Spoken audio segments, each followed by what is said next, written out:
There was no real decision. It wasn't a yes or no. Her limbs were poisoning her. It's her life, her limbs.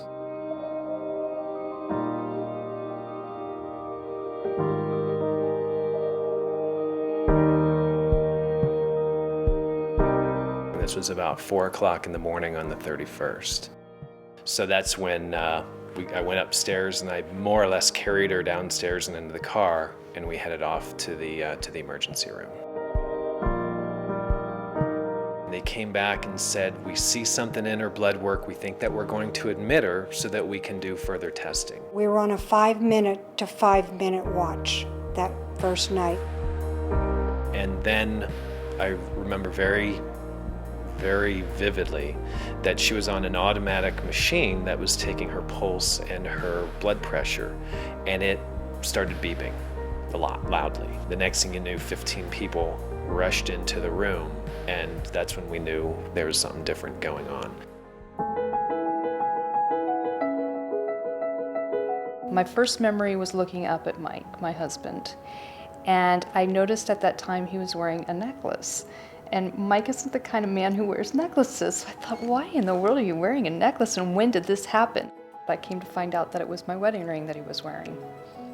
Christine's story is an example of really a true modern-day miracle. Christine started with abdominal surgery, and it was fairly routine abdominal surgery that she had, and got infection as a result of that abdominal surgery. They gave her medicines in order to try to save her life, and sometimes when that happens, that medicine saves a person's life, but in the process, it also causes damage to the extremities. And so she actually had tissue death of her hands and her feet. I looked down and I saw when my hands had turned, my hands and legs had already turned black.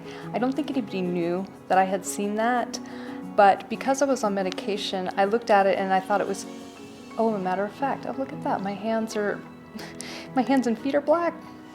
Oh, I think I'll go to sleep now.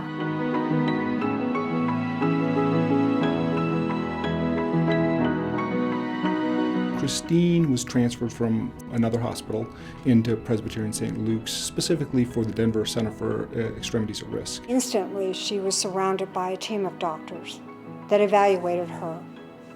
And then Dr. Wilkins told my husband and I that he felt that she would probably lose her hands and feet.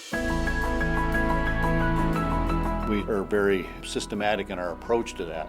Our team, our discussions, and what's going to make that patient most functional. It's not only a surgical issue, but it's a prosthetic issue.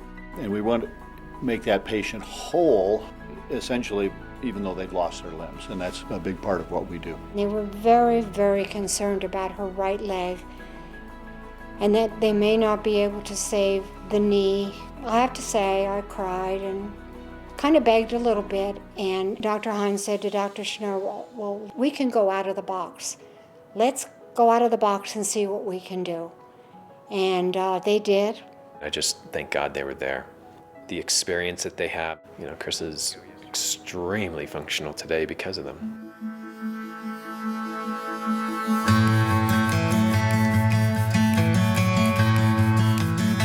The Limb Preservation Foundation is a crucial part of our team. On the front end, they've been very involved with research to save lives and limbs. And then on the back end, when we're actually treating these patients, they can be very intimately involved with helping the patients who often have very difficult situations, and help them really partner with them through these difficult times to get them to a better place.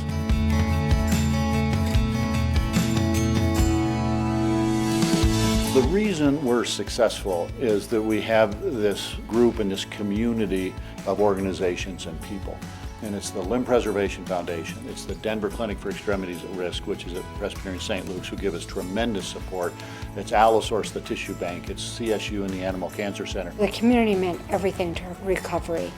The doctors, the nurses, the foundation, the friends, the family, total strangers who came in, who had prosthetics themselves, and came in and talked to her and told her, do not worry. There is an incredible life out there. She was in the hospital for 30 weeks, 7 months to the day. She was with somebody every waking minute. They're still there afterwards, following up how I'm doing, and it's made the world of difference. And even if the patient says they don't need you, they do.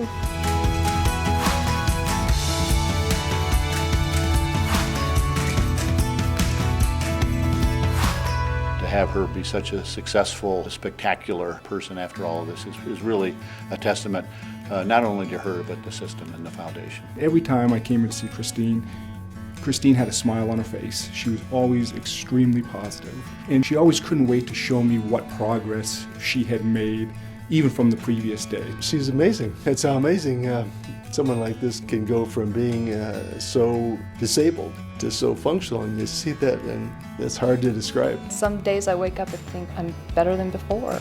I knew when she became this ill that regardless of the physical consequences, she would come out on top. You're just going through it minute by minute, hour by hour, and not being able to see what the future is. But I think that it's important to know what the future can be. There is a normal that you get to at the end. It is worth it.